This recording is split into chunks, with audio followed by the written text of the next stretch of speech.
Sex बोलते हैं, तो दैट इज़ अ मेल और फीमेल। अब इंडिया में 2014 से नाज़ा जजमेंट से अब वो थर्ड जेंडर भी हम उसको रिकोगनाइज करते हैं। तो सेक्स होता है बेसिकली जब हम पैदा होते हैं तो हमारे जो आर्गन्स होते हैं उसको देख करके हम जो निर्धारित करते हैं कि मेल हुआ है फीमेल हुआ, ठीक है, वो आर्गन से होता है। और एक जेंडर होता है, जेंडर मीन्स होता है, gender is not about sex. हम सोसाइटी में तो ये देखते हैं कि जेंडर और सेक्स सेम होता है, बट जेंडर और सेक्स सेम नहीं होता है। जेंडर को हम इस तरीके से भी समझ सकते हैं, एक स्टीरियोटाइप को भी जेंडर रिप्रेजेंट करता है। अगर घर पर कोई मेहमान आता है, हम हैं, मेरी बहन है, दो लोग हैं, पापा बोलेंगे पानी लेकर के आओ या चाय बना दो, तो बेसिकली आपके दिमाग में कौन क्या ध्यान आएगा कि कौन उठेगा चाय बनाने के लिए? आपके ध्यान में क्या आएगा कि हमारी दीदी उठेंगी। That's stereotype. चाय बनाना is not about the girl work. यहाँ हम इलाहाबाद में जो भी स्टूडेंट्स आ रहे हैं, खाना बनाने से लेकर के बर्तन धोने तक का हर काम करते हैं। लेकिन अगर वहीं पे हमारे पास में कोई फीमेल है, दीदी हुई, मम्मी हो गई, उस समय हम नहीं करने जाएंगे। हमको लगा कि हम क्यों करने जाएं, मम्मी इज़ अवेलेबल, दीदी is available. That is gender and sex में पहले तो ये डिफरेंस होता है। इसके बाद से आता है gender expression. If someone is like doing this और someone just moving like this, तो उसका मतलब ही नहीं है कि वो गे ही होगा। States can also be like this. States भी आपको दूसरे तरीके से चलते मिल सकते हैं।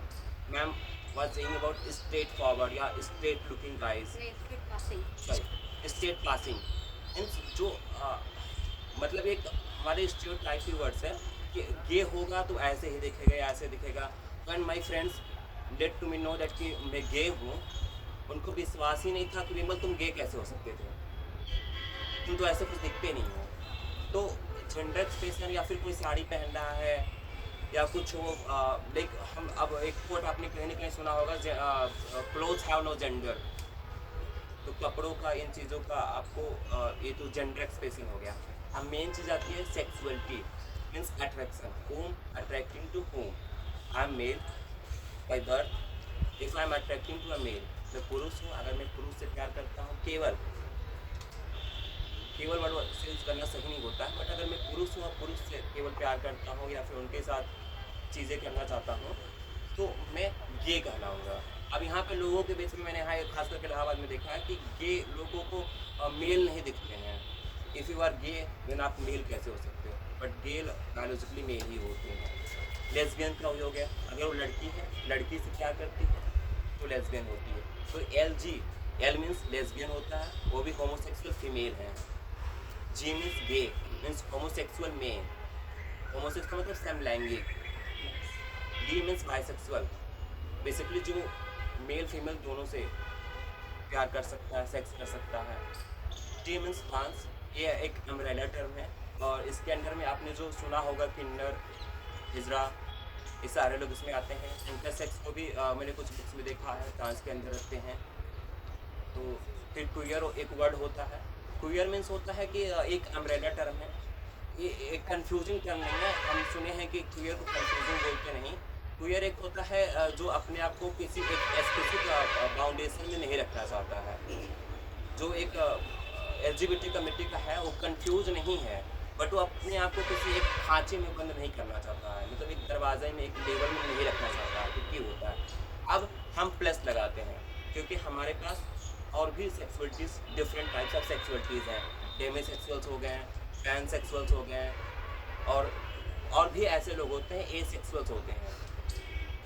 मीन्स अब ऐसा भी नहीं है कि एसेक्सुअल को सेक्स में बिल्कुल इंटरेस्ट नहीं होता है, बट उनको नहीं होता है एक तरीके से। तो दो चीज़ें होती हैं, एक सेक्सुअल होता है, एक एक्सेक्सुअल होता है। बहुत सारे लोग ऐसे हैं जो सेक्सुअलिटी से लेकर के एसेक्सुअल के बीच में होते हैं, तो उनके लिए भी हमारे पास अभी कोई स्पेसिफिक ऐसे टर्म्स नहीं है, और अगर है भी तो शायद हमें से अधिकांश लोग को नहीं पता है उसके बारे में। तो that's why we use plus, it's LGBTQ plus, इसीलिए इसको LGBTQ प्लस बोलते हैं। मैं यहाँ पे एक कंफ्यूजन थोड़ा सा क्लियर, मतलब ये नहीं होता है कि आप लड़के हो तो आप लड़की से प्यार करोगे और लड़के से प्यार करोगे। देयर इज अ स्पेक्ट्रम, अभी हम यही बात कर रहे हैं ना। तो हो सकता है कि तुम लड़के से भी प्यार करो, हो सकता है तुम एक ट्रांसजेंडर इंसान से भी प्यार करो, ठीक है। अगर आप लड़के से भी प्यार करो, मतलब आप लड़की हो, आप बाइसेक्सुअल हो, तो आप लड़की की तरफ भी अट्रैक्ट हो और आप ट्रांसमैन की तरफ भी अट्रैक्ट हो। एंड जो हम इंटरसेक्स की बात करते हैं तो इंटरसेक्स एक बायोलॉजिकल टर्म है, जैसे कि हमारा सेक्सुअल डिटर्मिनेशन होता है ना, हमारा विजाइना एंड पेनिस है, वैसे ही इंटरसेक्स लोगों का भी अलग तरीके का होता है, ठीक है, XY क्रोमोसोम का उसमें है, ठीक है। और इसमें एक और चीज़ जो है वो बहुत इम्पॉर्टेंट है, इंजड़ा या किन्नर, वो हमारे लिए कल्चरल टर्म है, ठीक है। तो कल्चरल टर्म जो है वो मतलब ट्रांस के अंदर आते हैं, लेकिन वो एक कल्चरल पोजीशन है।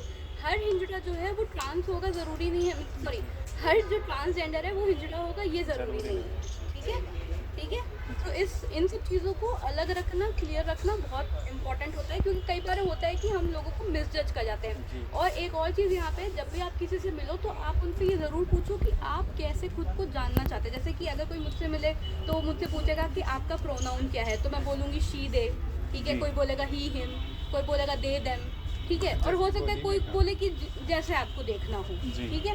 तो हमें हमेशा ये पूछना चाहिए कि आप खुद को कैसे जानना चाहते हैं, जनवाना चाहते हैं, ताकि आपके साथ वो डिस्क्रिमिनेशन ना हो जो कि सोसाइटी बाहर आपके साथ कर रही है, और जब आप ग्रुप के अंदर हैं तब भी आपके साथ वही डिस्क्रिमिनेशन हो रहा है। अब जैसे हो सकता है चितजीत है, वो कुछ और अपने आप का उसका मतलब प्रोनाउन कुछ और हो सकता है, वो दे देम चाहता हो, बट हम लोग उसको एज अ मेल हमेशा उसको बोलते जाएं, तो हो सकता है उसको थोड़ा सा लगे कि नहीं यार, मेरा तो कम्युनिटी में भी कोई सेफ स्पेस नहीं है। तो कम्युनिटी का मतलब होता है एक सेफ स्पेस तैयार करना, ठीक है।